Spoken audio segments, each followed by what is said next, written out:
आज के इस वीडियो में हम बात करेंगे मेजर्स ऑफ डिस्पर्जन। अपकिरण के जो माप होते हैं उनसे संबंधित 50 मल्टीपल चॉइस क्वेश्चंस हैं जिसे आज के इस वीडियो में हम डिस्कस करने वाले हैं।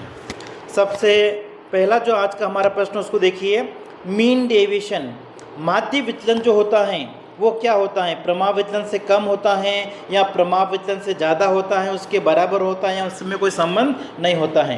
तो देखिए, जो माध्य विचलन होता है और प्रमाप विचलन आपका है, मीन डेविएशन और स्टैंडर्ड डेविएशन दोनों में क्या रिलेशन है कि जो मीन डेविएशन होता है वो 4/5 ऑफ स्टैंडर्ड डेविएशन होता है। ठीक है, स्टैंडर्ड डेविएशन का 4/5 गुने के बराबर क्या होता है? Mean deviation. मतलब ये दोनों इक्वल कब होंगे? जब हम मीन डेविएशन की वैल्यू को 5 से मल्टीप्लाई करें और स्टैंडर्ड डेविएशन की वैल्यू को 4 से मल्टीप्लाई करेंगे, दोनों क्या हो जाएंगे? इक्वल। तो इसका मतलब क्या हुआ? तो मीन डेविएशन की जो वैल्यू होती हैं वो क्या होती हैं? कम होती हैं। तो मीन डेविएशन जो होता है वो हमेशा क्या होगा? स्टैंडर्ड डेविएशन से कम होगा या उसके इक्वल हो सकता है। जो जनरली क्या होता है आपका? मीन डेविएशन कम होता है। तो करेक्ट आंसर आपका कौन सा हो जाएगा? पहला ऑप्शन फर्स्ट हमारा ए। माध्य विचलन जो होता है वो प्रमाप विचलन से कम होता है। ठीक है, लेस देन स्टैंडर्ड डेविएशन। अगला देखिए, चतुर्थक विचलन निर्भर करता है। क्वार्टाइल डेविएशन की अगर हम बात करें तो देखिए, क्वार्टाइल डेविएशन का आपका फॉर्मूला क्या होता है? Q3 माइनस Q1, और इसको अगर आप 2 से डिवाइड कर देते हैं तो हमारे पास में क्या आ जाएगा? चतुर्थक विचलन आ जाएगा, क्वार्टाइल डेविएशन आ जाएगा। अब देखिए, जो चतुर्थक विचलन है उसकी गणना करने के लिए हमने क्या किया? एक तो Q3 को लिया हमने और एक हमने क्या लिया है? Q1 को। तो देखिए, ये हमारे पास में कोई अगर सीरीज़ है तो चतुर्थक क्या होता है? किसी सीरीज़ को 4 बराबर भाग में डिवाइड करता है। ये आपका Q1 हो जाएगा, बीच में आपका हो जाएगा Q2 और ये आपका हो जाएगा Q3। और ये सारे जो भाग है क्या है कि 25%, ये भी 25% है, ये भी 25% और ये भी कितना है? 25%। आपका टोटल कितना हो गया? 100%। अब देखिए, चतुर्थक विचलन में हम एक तो लेते हैं आप Q1 और एक हम लेते हैं Q3। इसका मतलब 25% ये और 25% ये, मतलब ये टोटल कितना हो गया आपका? 50% मदे हो गई है। ठीक है, तो बीच की जो 50% मदे होती हैं या बीच के जो 50% आइटम होते हैं उनको एक तरह से चतुर्थक विचलन में शामिल किया जाता है। तो यहाँ पे आपका जो करेक्ट आंसर वो कौन सा हो जाएगा? ऑप्शन हमारा डी। ठीक है, मिडिल के जो 50% आइटम होते हैं उनके ऊपर चतुर्थक विचलन का मान निर्भर करता है। अगला है, यदि 25% मदें 20 से कम हैं और 25% मदें 40 से ज़्यादा हैं तो चतुर्थक विचलन आपका क्या होगा? देखिए, ये हमारे पास में कोई एक सीरीज़ है, इसमें आपका ये Q1 है, ये हमारा Q2 है, ये हमारा Q3 है। अब देखिए, 25% मध्य वो क्या है? 20 से कम। ठीक है, 20 से कम मतलब आपका Q1 की वैल्यू हम कह सकते हैं कितनी? एक तरह से 20 मान लीजिए। और 25% मध्य आपकी क्या है? 40 से ज़्यादा है, मतलब Q3 आपका कितना है? 40 मान लीजिए। तो जो चतुर्थक विचलन आपका है वो कितना हो जाएगा? तो Q3 में से Q1 को माइनस कर दीजिए। ठीक है, 40 में से 20 को माइनस कर दीजिए और अपॉन हम क्या कर देंगे? 2, क्योंकि फॉर्मूला हमारा क्या होता है? Q3 minus Q1 upon 2। तो 40 माइनस 20 अपॉन 2 कर देंगे, आपके पास में कितना आ जाएगा? 10 आ जाएगा। तो करेक्ट आंसर आपका यहाँ पे कौन सा हो जाएगा? ऑप्शन हमारा डी। ठीक है, 10।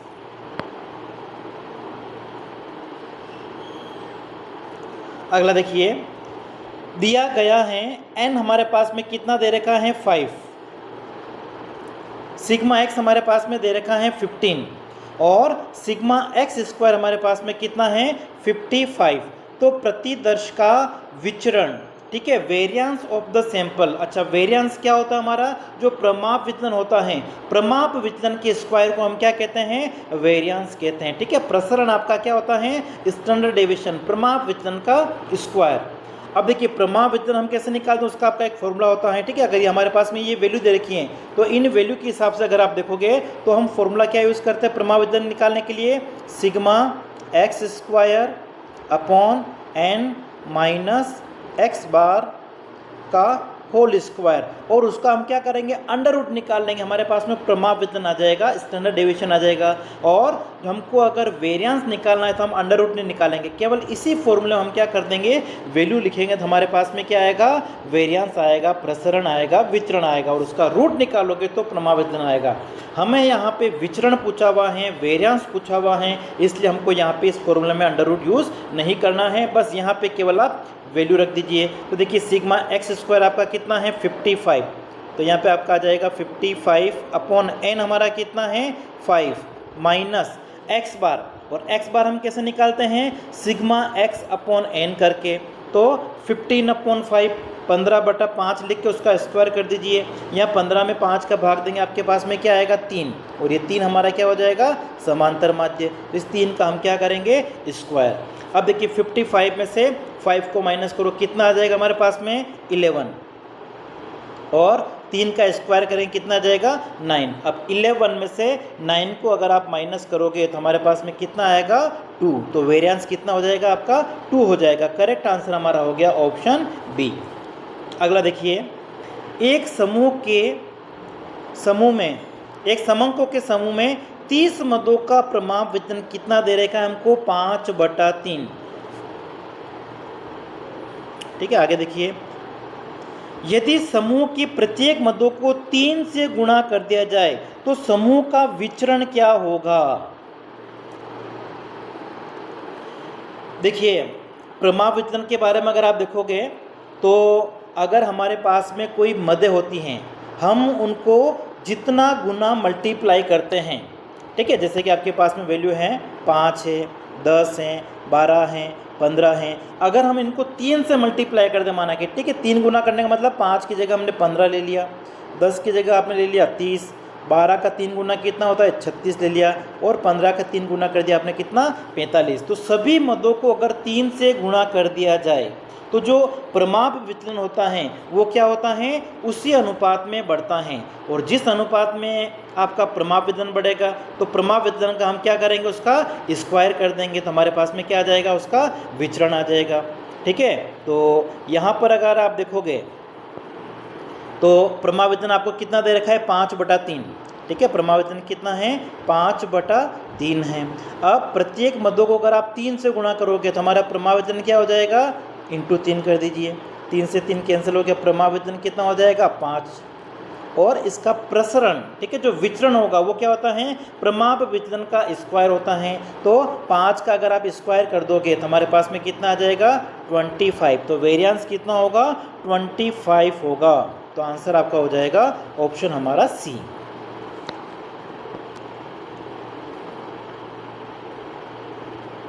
अगला देखिए, अपकिरण का एक माप जो दिए गए वितरण की आवृत्ति से स्वतंत्र होता है, मतलब जिसको निकालने के लिए हम फ्रीक्वेंसी का यूज़ नहीं करते हैं, आवृत्ति बारंबारता जो होती है उसका प्रयोग किस में नहीं किया जाता है।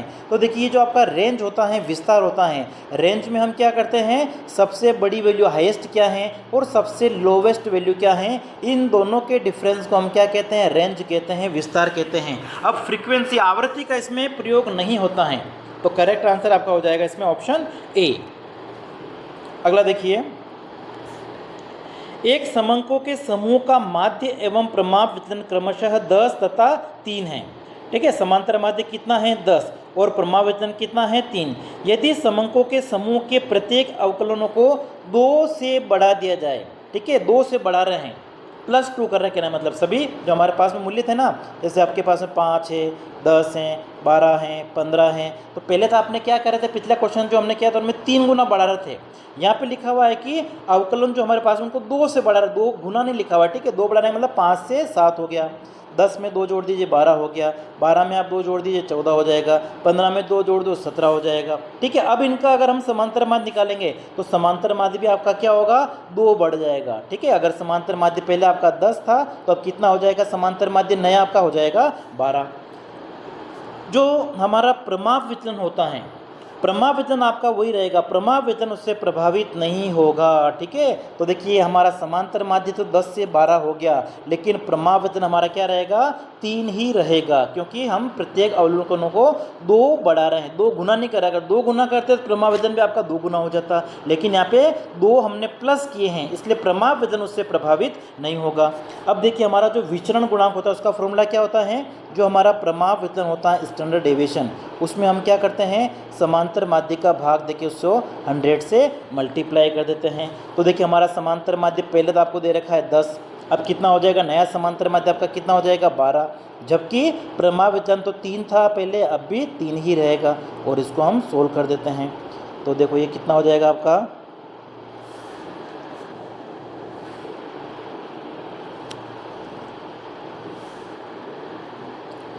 ठीक है, तो ये आपका हो जाएगा इसमें 25।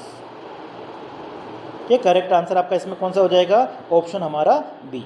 ठीक है, हमारा जो फॉर्मूला है, ठीक है, स्टैंडर्ड डेविएशन आपका कितना था, मैंने उल्टा लिख दिया था, स्टैंडर्ड डेविएशन आपका है कितना 3, और जो समांतर माध्य है, ठीक है, वो कितना हो गया 12, और उसको हम क्या करेंगे 100 से मल्टीप्लाई कर देंगे। ठीक है, तो ये आपका कितना आ जाएगा 25, क्योंकि हमारा फॉर्मूला क्या होता है, स्टैंडर्ड डेविएशन में समांतर माध्य का भाग देंगे और उसको 100 से मल्टीप्लाई करेंगे। ठीक है, तो 100 आपका ये जो स्टैंडर्ड डेविएशन है वो कितना है 3, नया समांतर माध्य हमारा कितना हो गया, 10 की जगह 12 हो जाएगा। ठीक है, क्योंकि प्रत्येक अवकलनों में 2 जोड़ा गया है, और विचरण गुणांक का ये हमारा फॉर्मूला इसमें बस तो निकालिए, हमारा कितना आ गया 25%, मतलब बी ऑप्शन आपका यहाँ पे सही है। अगला देखिए, एक समंकों के समूह का माध्य तथा विचरण गुणांक क्रमशः 10 तथा 5 है, तब उनका प्रमाप विचलन ज्ञात कीजिए। ठीक है, यहाँ पे आपका जो समांतर माध्य है x बार है वो हमारे पास में कितना दे रखा है 10, और जो हमारा कोफिशिएंट ऑफ वेरिएशन है जिसको हम कहते हैं CV विचरण गुणांक, वो आपका कितना दे रखा है 5। तो इसका जो स्टैंडर्ड डेविएशन है वो निकालना है, तो अभी हमारा जो फॉर्मूला था उसी में आप वैल्यू रख दीजिए CV। ठीक है, coefficient of variation equal to क्या होता है, स्टैंडर्ड डेविएशन को हम ऊपर लिखते हैं, तो यहाँ पे लिख दीजिए स्टैंडर्ड डेविएशन अपॉन मीन। समांतर माध्य हमारे पास में कितना दे रखा है, देखो समांतर माध्य दे रखा है ये 10, तो यहाँ पे आ जाएगा 10। ठीक है, और इसको हम मल्टीप्लाई कर देंगे। ठीक है, मल्टीप्लाई करो, यहाँ पे ऐसे लिख दीजिए एक बार 100, अगर आप मल्टीप्लाई करोगे तो परसेंटेज में आ जाएगा। ठीक है, तो अब देखो ये आज आप क्रॉस मल्टीप्लाई कर दीजिए यहाँ पे, तो SD प्रमावितन बराबर क्या हो जाएगा 5 × 10 के हमारे पास में कितना आ जाएगा 50 आ जाएगा। ठीक है, तो 50 यहाँ पे देखिए ऑप्शन आपका हो जाएगा बी ऑप्शन।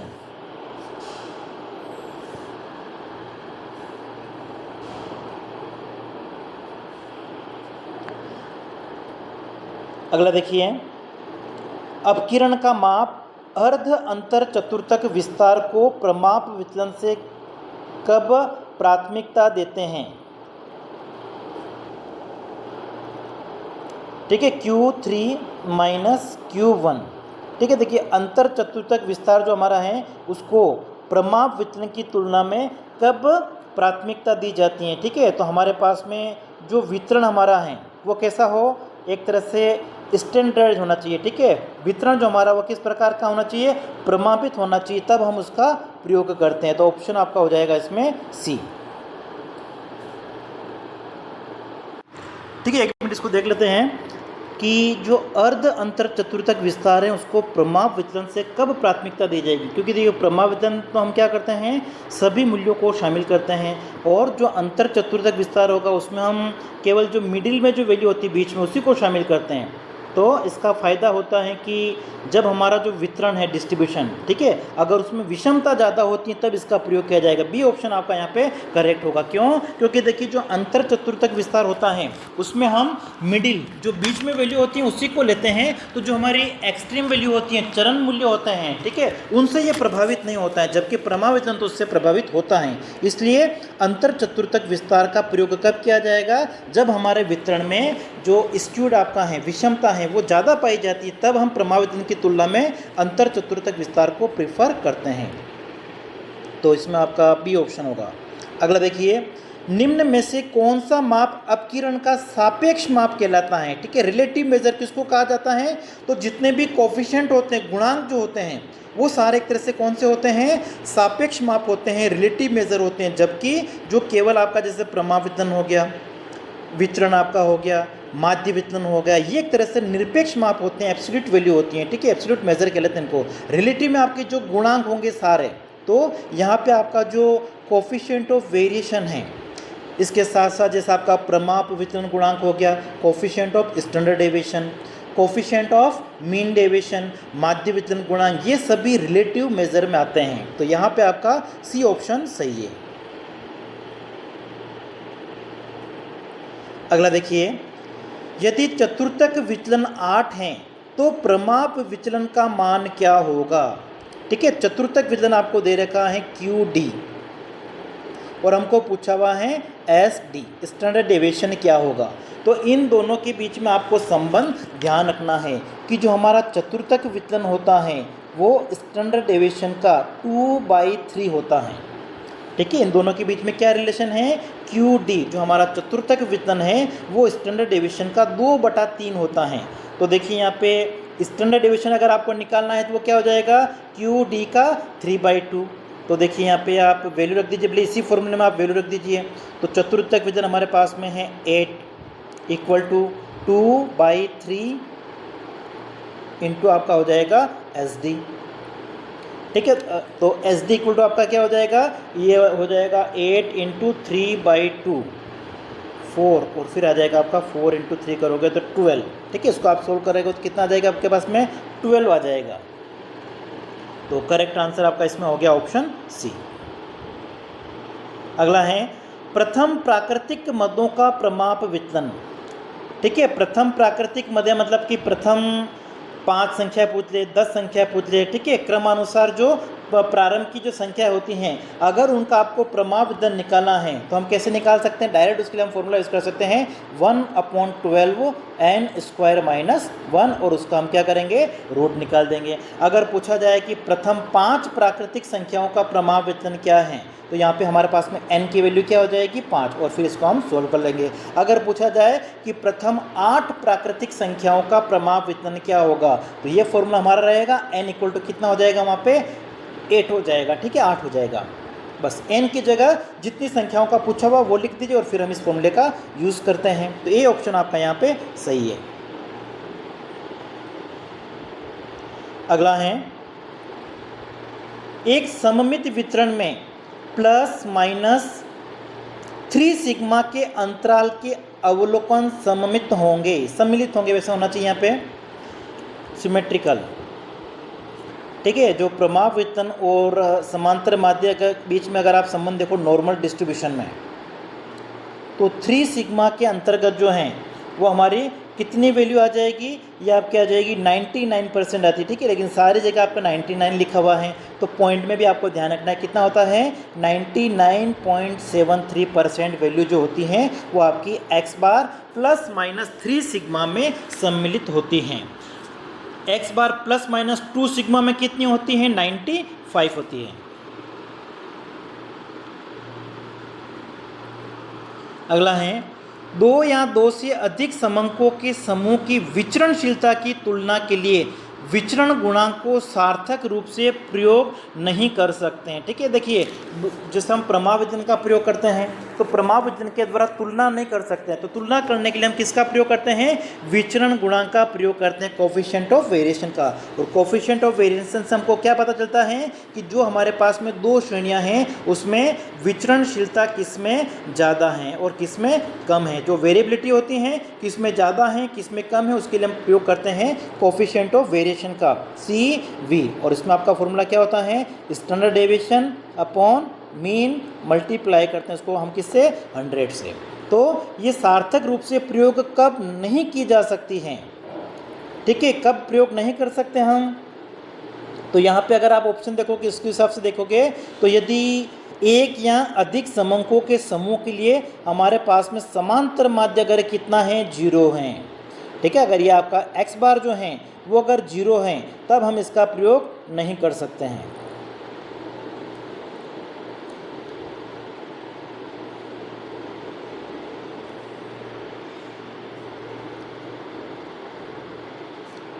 अगला देखिए, निम्न में से कौन सा माप एक समंकों के समूह में केवल अवलोकनों पर आधारित होता है।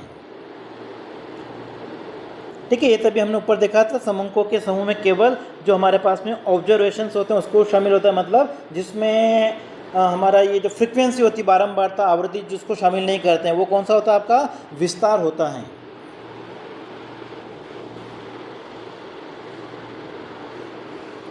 अगला देखिए, निम्न में से कौन सा माप समंकों के समूह के प्रत्येक अवकलनों को समान मात्रा में विभाजित किए जाने पर भी अपरिवर्तित रहता है। ठीक है, मतलब हमारे पास में ऐसा कौन सा माप होता है जिसमें अगर हम उसका स्केल चेंज कर दे। ठीक है, देखो भाग देने का मतलब क्या हो गया, हमने हमारे पास में जो मूल्य थे उसका हमने क्या कर दिया, पैमाना बदल दिया। और पैमाना अगर बदल दिया जाएगा उससे क्या होगा, जो हमारे गुणांक होते हैं, कोफिशिएंट होते हैं, वो प्रभावित नहीं होते हैं। कोफिशिएंट तो आपका वही रहेगा, तो कोफिशिएंट ऑफ वेरिएशन में किसी प्रकार का कोई परिवर्तन नहीं होगा। बाकी विस्तार हो गया आपका, प्रमाविदन हो गया, चतुर्थक विदन, ये सारे तो क्या होंगे, बदल जाएंगे। लेकिन कोफिशिएंट ऑफ वेरिएशन जो हमारा विचरण गुणांक होता है वो प्रभावित नहीं होगा। ठीक है, अगर हम किसी संख्या से इनको विभाजित कर दें या गुणा कर दें तो अपरिवर्तित रहेगा। अगला देखते हैं, दिया गया है x बार हमारे पास में दे रखा है 16 दे रखा है समांतर माध्य, फिर विचरण गुणांक कोफिशिएंट ऑफ वेरिएशन CV कितना दे रखा है 25%, और प्रमाप वितरण हमारे पास में कितना दे रखा है 4। समंकों के समूह के प्रत्येक अवकलनों को 4 से विभाजित किया जाता है। तो कोफिशिएंट ऑफ वेरिएशन का जो मान है, अभी हमने देखा था कि हमारे पास में जो भी वैल्यू है अगर हम उसे किसी एक निश्चित संख्या से सभी मदों को विभाजित करते हैं तो कोफिशिएंट ऑफ वेरिएशन में परिवर्तन नहीं होगा, वो अपरिवर्तित रहेगा, वो स्थिर रहेगा। गुणा करोगे तो भी आपका जो कोफिशिएंट ऑफ वेरिएशन है उसमें प्रभाव नहीं पड़ेगा। तो देखिए कोफिशिएंट ऑफ वेरिएशन आपका विचरण गुणांक पहले कितना था 25% था, तो अब अगर प्रत्येक अवकलनों को आप 4 से विभाजित कर भी दोगे तो भी CV का मान तो 25% ही रहेगा। ए ऑप्शन आपका यहाँ पे सही है।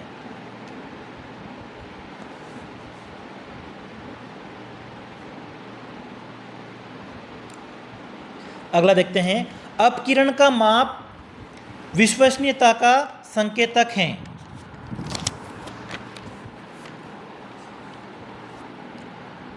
A measure of dispersion is a indicator of the reliability of variability। ठीक है, हमारे पास में जो समंक है उसमें कितनी विचरणशीलता है उसको मालूम करने के लिए हम किसका प्रयोग करते हैं, अपकिरण के माप, चाहे वो आपका मीन डेविएशन है, स्टैंडर्ड डेविएशन है, उसका प्रयोग किया जाता है। अगला देखते हैं, विचलन गुणांक का प्रयोग किया जाता है। ठीक है, आपका जो कोफिशिएंट ऑफ वेरिएशन है उसका प्रयोग हम कब करते हैं, 2 श्रेणियों की तुलना करने के लिए। ठीक है, 2 श्रेणियों में कितनी स्थिरता है, ठीक है, स्टेबिलिटी है, कंसिस्टेंसी है, संगतता है। ठीक है, संगतता, स्थिरता, ये मालूम करने के लिए हम किसका प्रयोग करते हैं, कोफिशिएंट ऑफ वेरिएशन का। और जिस सीरीज में CV की वैल्यू, आपका जो CV कोफिशिएंट ऑफ वेरिएशन लिख दिया मैंने, इसको हिंदी में हम कहते हैं विचरण गुणांक, और जिस श्रेणी में CV का मान कम होता है वहाँ पे स्थिरता ज़्यादा होती है। ये चीज़ भी आपको ध्यान रखनी है। एक तो हम इस CV का प्रयोग कब करते हैं, विचरण गुणांक का, 2 श्रेणियों की तुलना करने के लिए। जब तुलना करेंगे तो हमारे निष्कर्ष में हम क्या देखेंगे, जिस श्रेणी में CV की वैल्यू कम होगी उस श्रेणी में समंकों में स्थिरता ज़्यादा है, और उसका उल्टा विचरणशीलता क्या है, उसमें कम है। नहीं, विचरणशीलता ज़्यादा है और स्थिरता क्या है, अधिक है। अगला देखिए, दिया गया है मजदूर A का CV आपको दे रखा है 25%, मजदूर B का CV आपको दे रखा है 16%। ठीक है, CV का मतलब क्या हो गया, कोफिशिएंट ऑफ वेरिएशन, विचरण गुणांक दिया हुआ है, कौन ज़्यादा स्थिर है। तो आपको यहाँ पे कोई गुणा भाग करने की जरूरत नहीं है। मैंने आपको अभी बताया था कि इसके लिए आपको क्या देखना है कि किसमें CV की वैल्यू कम है। जिसका कोफिशिएंट ऑफ वेरिएशन, विचरण गुणांक का मान जिसका कम होगा उसमें स्थिरता ज़्यादा होगी। तो A का कितना है 20% और B का कितना है 16%। B का कम है, इसका मतलब B में स्थिरता ज़्यादा है। तो ऑप्शन आपका हो जाएगा इसमें B ऑप्शन। ठीक है, मजदूर B।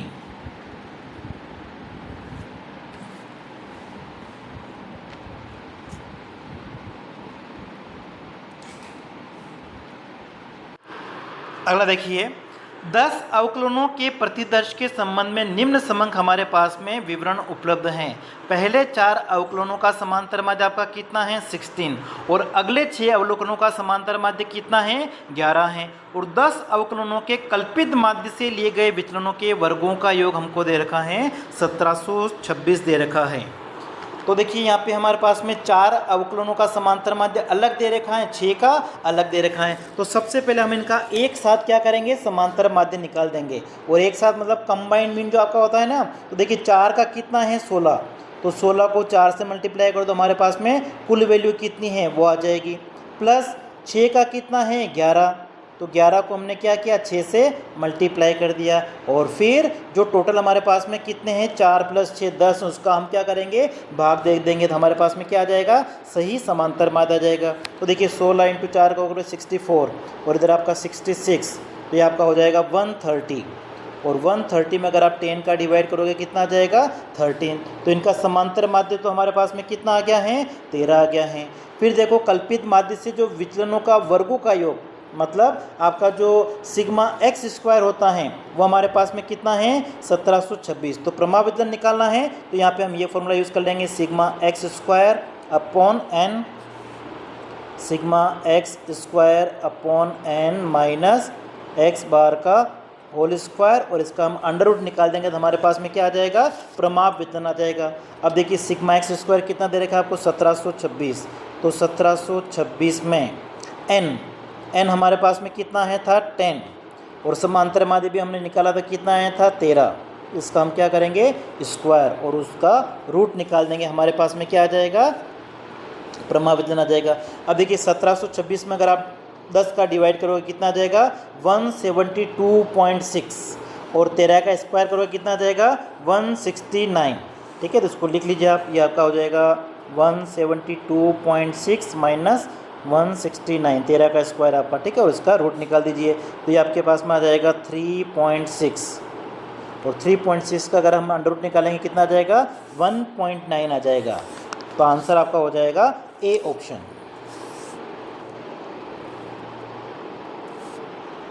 अगला है समांतर माध्य को माध्य विचलन भी कहा जाता है।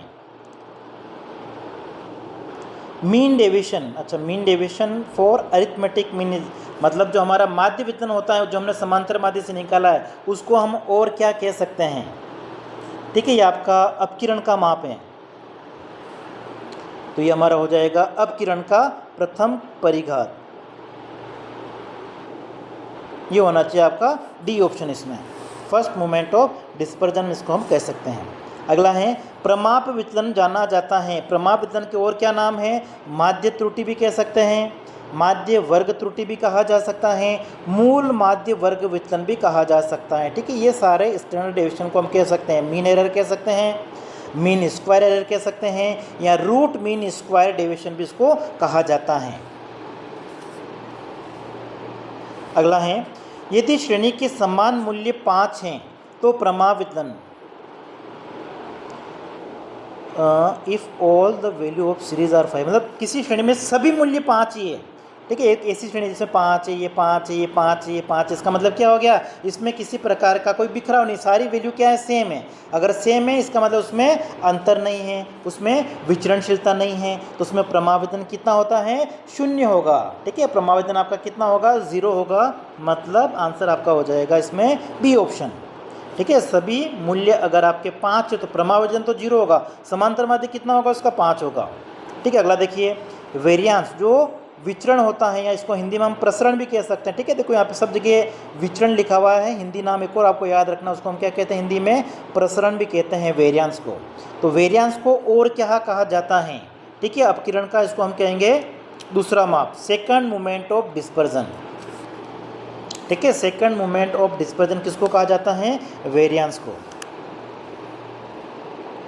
अगला है कौन सा सत्य है, तो देखिए हमने ऊपर पढ़ा था कि जो मीन डेविएशन होता है वो कम होता है किसके कंपैरिजन में, स्टैंडर्ड डेविएशन। प्रमाप विचलन की वैल्यू ज़्यादा होती हैं किससे, माध्य विचलन से। इसलिए आपका आंसर हो जाएगा इसमें सेकंड ऑप्शन। ठीक है, S D is greater than M D. M D आपका क्या है, माध्य विचलन। मीन डेविएशन, मीन डेविएशन क्या होता है, कम। और दोनों में क्या संबंध है, तो mean deviation equal to 4/5 of standard deviation.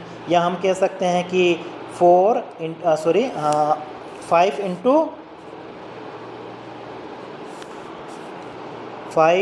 Into M D equal to 4 into S D. ठीक है, एस डी का 4 गुना और एम डी का 5 गुना, माध्य विचलन का 5 गुना और प्रमाप विचलन का 4 गुना, ये क्या होते हैं, इक्वल होते हैं।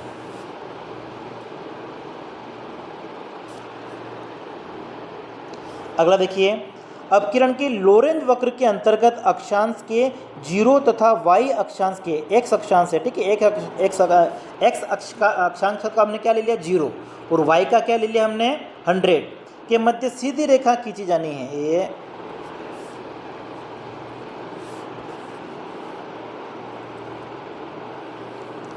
ठीक है, x का 0 यहाँ पे माना कि, और y का 100 हमने ये ले लिया, इन दोनों को हमने मिला दिया। तो ये जो सीधी रेखा हमारी बनी है इसको हम क्या कहते हैं, लाइन ऑफ इक्वल डिस्ट्रीब्यूशन कहते हैं।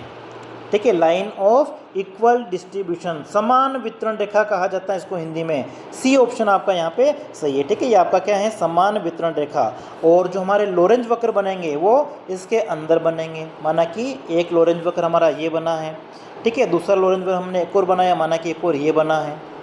ठीक है, अब इसको नाम दे दिया हमारा ए है, और ये हमारा कौन सा है, माना कि बी है।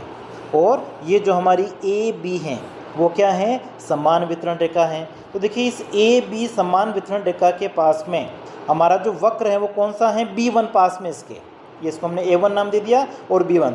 तो देखिए B1 जो है वो इस AB रेखा समान वितरण रेखा के पास में है, इसलिए B1 में जो विचरणशीलता है, अपकिरण है, वो क्या होगा, कम होगा। और A1 इस वाले वक्र में क्या होगा, ज़्यादा होगा। ठीक है, ये भी आपको ध्यान रखना है। अगला देखिए, एक ज़्यादा अपकिरण समंकों के समूह में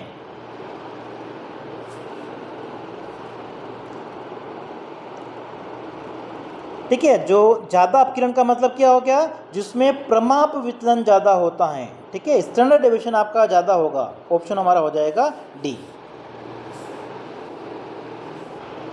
अगला देखिए, अपकिरण कोण से निम्न माप में से एक समंकों के समूह में अवकलनों के अधिकतम मूल्य से न्यूनतम प्रभावित होता है। ठीक है, अधिकतम मूल्य से न्यूनतम प्रभावित होता है, वो आपका होगा मीन डेविएशन, माध्य विचलन कम प्रभावित होगा। ठीक है, विस्तार तो सबसे ज़्यादा प्रभावित होगा, क्योंकि इसमें हम क्या करते हैं, अधिकतम और न्यूनतम मूल्य का अंतर लेते हैं। प्रमाप विचलन, चतुर्थक विचलन, ये सारे ज़्यादा प्रभावित होंगे। ठीक है, लेकिन कम प्रभावित आपका कौन होगा, मीन डेविएशन। ठीक है, माध्य विचलन जो आपका होगा वो कम प्रभावित होगा। अगला देखिए,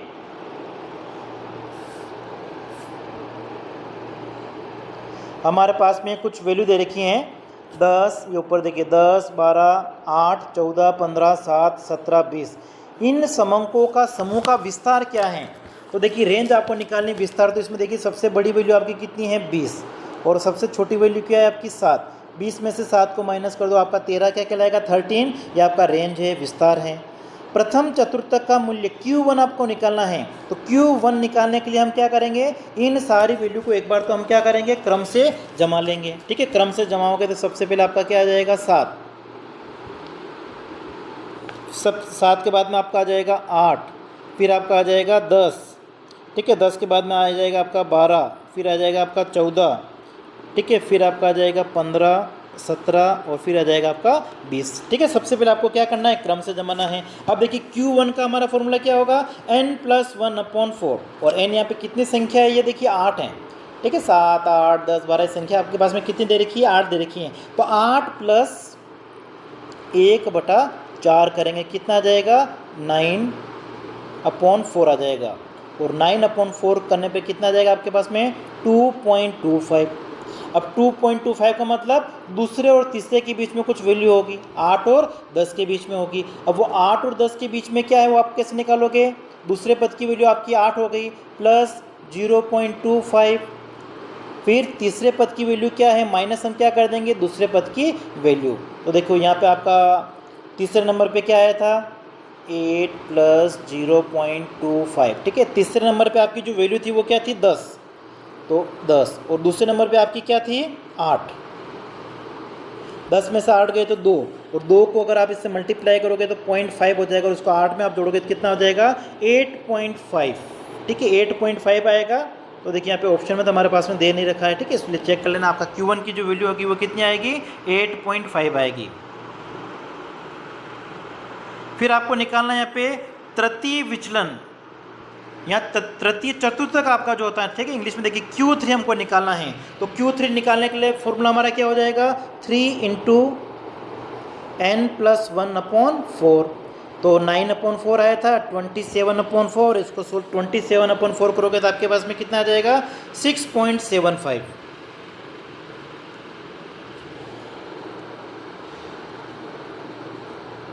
ठीक है, फिर आपने जो वैल्यू लिखी थी उसमें देखना छठे नंबर पे क्या है, तो छठे नंबर पे हमारे पास में था 15 प्लस 0.5, ठीक है, और सातवें और छठे के बीच में सातवें नंबर पे आपके पास में था 17 और छठे नंबर पे था आपके पास में 15, दोनों का डिफरेंस कितना हो गया 2।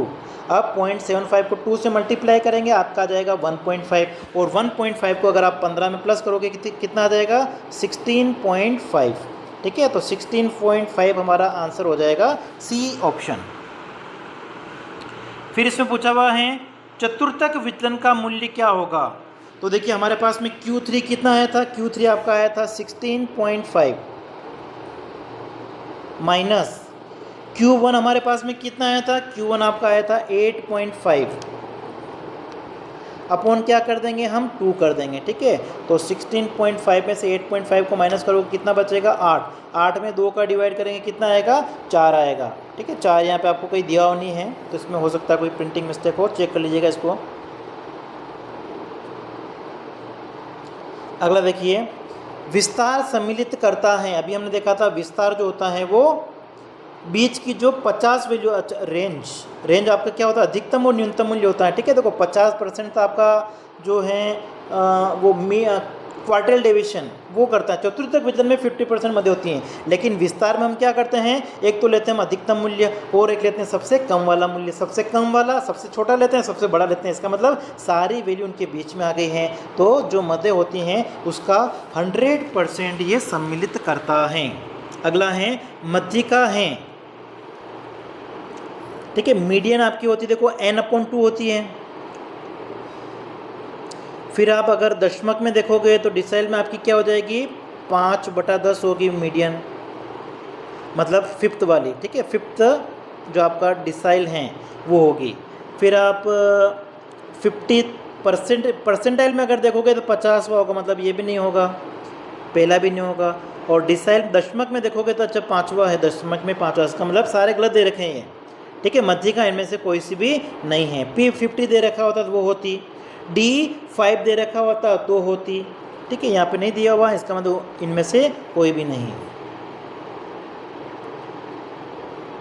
अगला है लोरेंज वक्र जो समवितरण रेखा के ज़्यादा नज़दीक होता है, ठीक है। इस क्वेश्चन को मैंने आपको ऊपर बता दिया कि जो लोरेंज वक्र समवितरण रेखा के पास में होगा, नज़दीक होगा, उसमें अपकिरण की मात्रा क्या होती है कम होती है, और जो दूर होता है उसमें अपकिरण ज़्यादा होता है। फिर अगला है प्रमाप विचलन ऋणात्मक भी हो सकता है, ये कथन हमारा क्या है असत्य है। प्रमाप विचलन जो होता है ना वो आपका कभी भी ऋणात्मक नेगेटिव नहीं होगा, क्योंकि प्रमाप विचलन निकालने के लिए हम किसका प्रयोग करते हैं अंडर रूट का, और अंडर रूट जो होता है वो हमेशा पॉजिटिव नंबर जो होते हैं ना प्लस वाली जो वैल्यू होती है उसी का निकाला जाता है। इसलिए प्रमाप विचलन जो होता है वो कभी भी माइनस में आपका नहीं आएगा, नेगेटिव नहीं होता है। अगला है x माइनस एक्स बार की टोटल 0 होती है, इसलिए x माइनस एक्स बार का स्क्वायर भी आपका क्या होगा 0। देखिए dx आपने निकाला है x माइनस एक्स बार करके, तो ये जो टोटल होती है वो तो हमेशा 0 आती है, ये कथन तो आपका सही है। लेकिन आप इसका स्क्वायर करोगे तो वो जीरो नहीं आता है, ठीक है, हमेशा वो जीरो नहीं होगा। इसका मतलब ये कथन आपका क्या है, असत्य है, ठीक है, ये भी गलत है।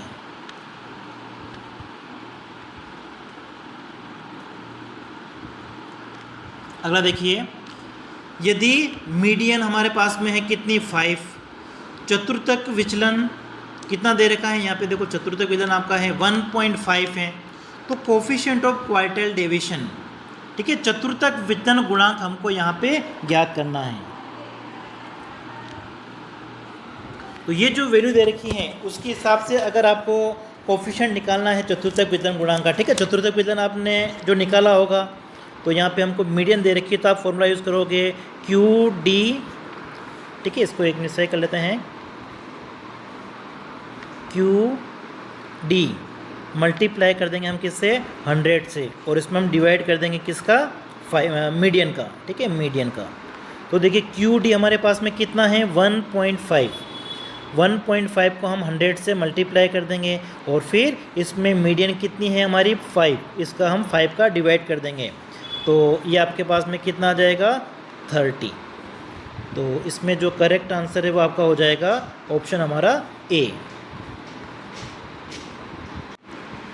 अब अगला देखिए, यदि निम्न समंकों से माध्य विचलन ज्ञात करना है, x हमारे पास में कितना दे रखा है 10, 11, 12, 13, 14, f हमारे पास में है 3, 12, 18, 12, 3।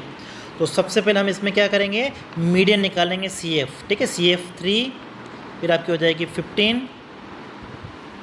15 में आप 18 प्लस कर दीजिए 33, फिर आपका हो जाएगा 45, और 3 आप प्लस करोगे कितना आ जाएगा 48। तो सबसे पहले हम क्या करेंगे, CF निकाल देंगे, फिर हमारा मीडियन का फॉर्मूला क्या होगा, n + 1/2, 48 + 1/2 करोगे तो आपका आ जाएगा 24.5, और 24.5 से बड़ी आपकी CF कौन सी, 33, और कौन से ग्रुप की आपकी ये 12 वाली, ठीक है। इसका मतलब आपका जो मीडियन है, मध्यिका है, वो कितनी होगी 12 होगी।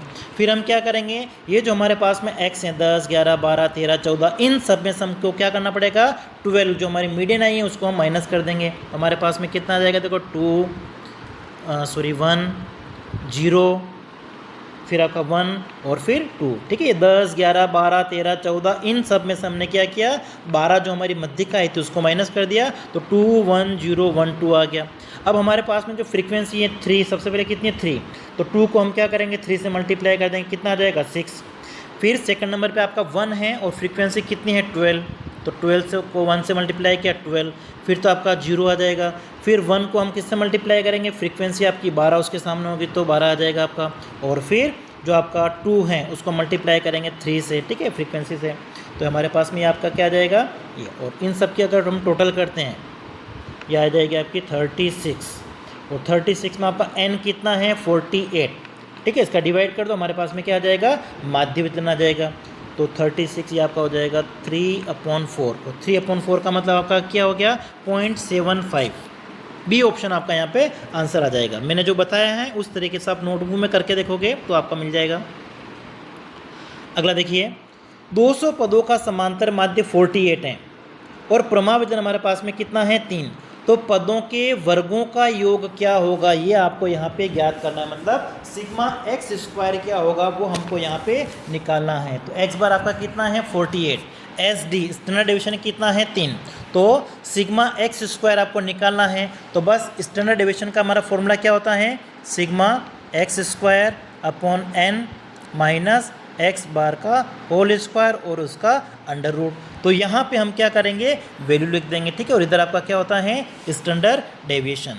तो देखिए प्रमाण विचलन हमको दे रखा है 3, तो हमने यहाँ पे लिख दिया 3 बराबर सिग्मा x² हम ऐसा कैसे लिख देंगे, ठीक है। फिर अपॉन में आपका n कितना आ जाएगा 200 माइनस x बार हमारे पास में कितना है 48 का होल स्क्वायर, और इसका हम क्या करेंगे अंडर रूट। इसको अगर आप सोल्व करोगे तो इससे हमारे पास में क्या होगा x² की वैल्यू आ जाएगी। अब देखो इसको सोल्व करने के लिए आप सबसे पहले क्या करोगे, इसको सोल्व करने के लिए आप दोनों तरफ स्क्वायर कर दीजिए ताकि हमारा अंडर रूट हट जाए। तो स्क्वायर करोगे तो इधर तो आपका अंडर रूट हट जाएगा और इधर 3 का स्क्वायर हो जाएगा, मतलब इधर आपका क्या हो जाएगा 9, ठीक है। तो ये हमारे पास में आगे क्या बन जाएगा, देखो ये आपका हो जाएगा 9 equal to sigma x square upon 200 minus, अब देखो यहाँ पे आप एलसीएम लेके 48 का अच्छा स्क्वायर करोगे, 48 का स्क्वायर कितना होगा 2304। ठीक है, अब यहाँ पे हम एलसीएम लेके उसको सोल्व कर लेंगे, तो एलसीएम हमारे यहाँ पे कितना आ जाएगा 200 आ जाएगा, इधर आपका 9 रहेगा इक्वल टू 1, यहाँ पे आ जाएगा आपका सिग्मा एक्स स्क्वायर माइनस 200 को अब हम क्या करेंगे 2304 से मल्टीप्लाई करेंगे, तो ये आपका आ जाएगा 460,800। ठीक है, बस इसको आप सोल्व कर लीजिए। आप कैसे सोल्व करना है, क्रॉस मल्टीप्लाई करके। ठीक है, 9 का मल्टीप्लाई 200 के साथ में आ जाएगा, ये आ जाएगा आपका 1800, फिर सिग्मा एक्स स्क्वायर वो आपका कितना हो जाएगा, तो ये 1800 इसमें प्लस हो जाएगा। ठीक है, ये 4,60,800 में 1800 आप और प्लस कर दीजिए, कितना हो जाएगा 4,62,600। ठीक है, 4,62,600 ये हो जाएगा आपका ऑप्शन नंबर बी। ठीक है, और इसको आप एक मैंने जो बताया उस तरीके से कैलकुलेट करके देख लोगे तो देख लेना, आपका जो भी आंसर मिलता है वो सही होगा। अगला देखिए, x इक्वल टू हमारे पास में है -5, 10, 0, 5, 10 में विस्तार का मान रेंज आपको निकालनी है, तो रेंज में देखिए आप सबसे बड़ी वैल्यू क्या है 10 और सबसे छोटी वैल्यू क्या है, सबसे छोटी वैल्यू है आपकी -10। तो कितना आ जाएगा देखो 10 और ये माइनस तो प्लस हो जाएगा, प्लस का 10 हो जाएगा, मतलब ये आपका हो जाएगा 20। ठीक है, सी ऑप्शन आपका यहाँ पे सही है। अगला देखिए, यदि QD इक्वल टू 60 है तो प्रसरण क्या होगा। ठीक है, प्रसरण क्या होता है आपका प्रमाप विचलन का स्क्वायर। तो मैंने आपको संबंध बताया था कि QD हमारे पास में कितना दे रखा है 60 दे रखा है 60 दे रखा है, तो दोनों के बीच में प्रमाप विचलन और QD के साथ में क्या संबंध है, तो जो हमारा SD होता है प्रमाप विचलन वो क्या होता है 3/2 ऑफ QD होता है। बस यहाँ पे आप वैल्यू रख दीजिए, तो ये हो जाएगा आपका 3/2 इंटू QD आपके पास में दे रखा है 60, ये हो जाएगा 30 को 3 से मल्टीप्लाई कर दीजिए, कितना आ जाएगा 90। अब देखिए 90 हमारे पास में क्या आया है, ये आपका स्टैंडर्ड डिवीजन आया है, प्रमाप विचलन आया है, और हमको यहाँ पे पूछा हुआ था प्रसरण। प्रसरण क्या होता है, प्रमाप विचलन का स्क्वायर होता है, 90 का स्क्वायर आपका 8100। करेक्ट आंसर आपका इसमें हो जाएगा सी ऑप्शन।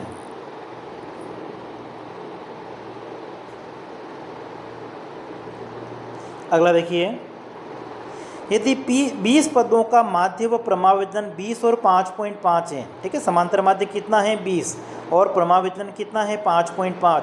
यदि एक पद मूल्य 15 के स्थान पर 25 ले लिया गया है तो सही प्रमाप विचलन ज्ञात करो। देखो, जब पद मूल्यों को ले रहे थे तो 15 की जगह क्या ले लिया 25, इसका मतलब हमारा जो समांतर माध्य है और प्रमाप विचलन है दोनों क्या हो जाएंगे, गलत हो जाएंगे। तो अब हमको क्या करना पड़ेगा, इसमें सही निकालना पड़ेगा।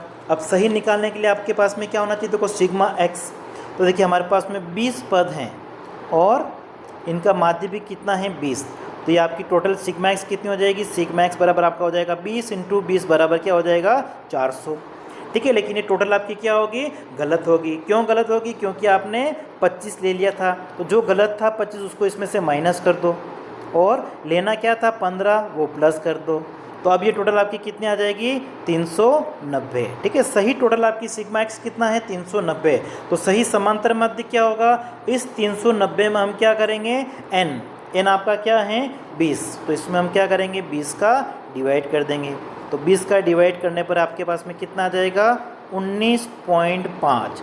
ये तो आपका क्या आया है, सही समांतर माध्य आ गया है। अगर पूछा जाता कि सही समांतर माध्य क्या है 19.5, लेकिन आपको यहाँ पे पूछा हुआ है सही प्रमाप विचलन। ठीक है, तो प्रमाप विचलन क्या होगा, इस समांतर माध्य से कम होगा। अब कम होगा, उससे कम आपको एक ही वैल्यू दे रखी है, वो क्या दे रखी है 5.48 दे रखी है। ठीक है, 19.5 से कम आता है, क्योंकि जो हमारा समांतर माध्य होता है ना प्रमाप विचलन उससे कम होता है, समांतर माध्य से प्रमाप विचलन हमेशा कम होगा। तो समांतर माध्य भी हमने देखा था 19.5 आ गया, और उससे छोटी वैल्यू हमारे यहाँ पे एक ही दे रखी थी, मतलब आंसर आपका क्या हो जाएगा 5.48। लेकिन अगर आपको यहाँ पे समांतर माध्य सही निकालना है, सॉरी प्रमाप विचलन अगर आपको निकालना है, तो फिर हम क्या करेंगे, इस फॉर्मूले का यूज़ करेंगे। ठीक है, प्रमाप विचलन का स्क्वायर बराबर sigma x square upon n minus x bar का स्क्वायर। इसमें एक बार हम क्या करेंगे, वैल्यू रखेंगे। देखिए हमारे पास में जो प्रमाण विचलन दे रखा था गलत वाला, वो कितना दे रखा था 5.5, तो ये आपका हो जाएगा 5.5 का square equal to sigma x square. तो हम ऐसा कैसे लिख देंगे, अपॉन एन, एन कितना था आपके पास में 20, और समांतर माध्य भी कितना था 20। अब इसको आपको सोल्व करना पड़ेगा, ठीक है। इसको आप सोल्व करोगे तो इससे हमारे पास में क्या होगा, एक्स स्क्वायर आ जाएगा, ठीक है। और इसको सोल्व कर, आप आगे करके देख लेना, इसको सोल्व करने पर जो ये एक्स स्क्वायर हैं, ठीक है, वो कितना आ जाएगा आपका, ये आ जाएगा आपका 8605 आएगा, ठीक है। सिग्मा एक्स स्क्वायर कितना आ जाएगा 8605। लेकिन ये क्या होगा, गलत हुआ। क्यों गलत हुआ, क्योंकि हमने गणना करते समय 15 की जगह क्या ले लिया था 25, 25 का स्क्वायर लिया होगा आपने, ये स्क्वायर निकाला था आपने 25 का स्क्वायर, मतलब यहाँ पे प्लस कितना क्या होगा 625। तो वो तो क्या करेंगे हम, माइनस 625 को इसमें से हम माइनस कर देंगे। हमको लेना क्या था, 15 लेना था, ठीक है। और यहाँ पे हम स्क्वायर की बात कर रहे हैं, तो 15 का स्क्वायर कितना होता है 225, ये हम क्या कर देंगे, प्लस कर देंगे। तो 8605 में से 625 को माइनस करेंगे हम 25 के स्क्वायर को, और 15 का स्क्वायर को जोड़ देंगे। तो जो हमने मिस्टेक की थी, जो हमारी गलती हुई थी, वो क्या होगी, सही हो जाएगी। तो ये आपका आ जाएगा 8205, ठीक है। अब सही प्रमाण विचलन निकालना है, तो सही प्रमाण विचलन में आपका सिग्मा एक्स स्क्वायर की जगह आप कितना लिख दोगे 8205। एन तो आपका 20 ही था, फिर जो समांतर माध्य हमने सही वाला निकाला था वो क्या था 19.5 था, गलत वाला तो क्या था 20 था, ठीक है। सही वाला आपका क्या था 19.5। बस इसको आपको सोल्व करना है, तो कितना आ जाएगा 5.48 के आसपास आ जाएगा। अगला देखिए, यदि 100 पदों का समांतर माध्य 48 है और प्रमाण विचलन कितना है 4 हैं, तो पदों के योग का मान ज्ञात कीजिए, ठीक है। एन हमारे पास में कितना है 100, एक्स बार कितना है 48, तो बिल्कुल सिंपल सा है, ठीक है। समांतर माध्य जो है उसको एन से मल्टीप्लाई कर दो, 48 को 100 से मल्टीप्लाई कर देंगे, कितना आ जाएगा हमारे पास में 4800 आ जाएगा। क्योंकि हमको पदों का योग ज्ञात करना है, तो प्रमाण विचलन की तो इसमें आपको जरूरत ही नहीं है, बस ये तो कंफ्यूज करने के लिए दे रखा है। तो आंसर आपका हो जाएगा बी ऑप्शन। अगला देखिए, किसी सप्ताह का अधिकतम तापमान 12 डिग्री और तापमान के विस्तार गुणांक का मान कितना है 9 डिग्री हो, तो न्यूनतम तापमान का मान क्या होगा। अधिकतम तापमान आपका क्या है 12 डिग्री, और विस्तार गुणांक आपको दे रखा है। विस्तार गुणांक आपका क्या होता है h minus L upon h plus L, और ये गुणांक आपको कितना दे रखा है 9 डिग्री।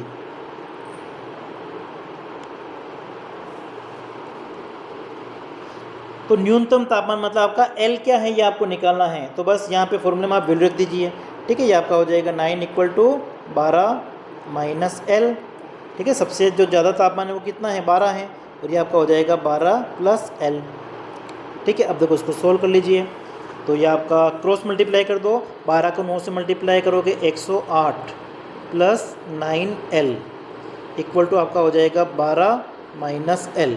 अब L वालों को आप एक तरफ ले लो, तो ये आपका हो जाएगा 10L इक्वल टू 96 माइनस के, तो L इक्वल टू आपका हो जाएगा 96 में 10 का डिवाइड कर देना, -9.6 आ जाएगा, ठीक है। -9.6 मतलब सी ऑप्शन आपका यहाँ पे सही होगा।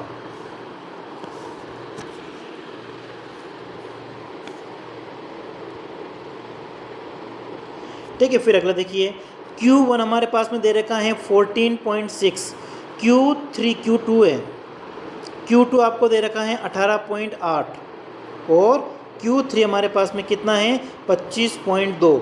तो चतुर्थक विचलन का मान ज्ञात करना है। यहाँ पे क्वार्टाइल डिवीजन कितना होगा चतुर्थक विचलन, तो चतुर्थक विचलन का आपका फॉर्मूला लगा दीजिए Q3 माइनस Q1/2, तो ये आपका हो जाएगा 25.2 माइनस 14.6 अपॉन क्या कर देंगे 2 कर देंगे, तो ये आपका आ जाएगा 10.6/2 5.3। बी ऑप्शन आपका यहाँ पे सही होगा।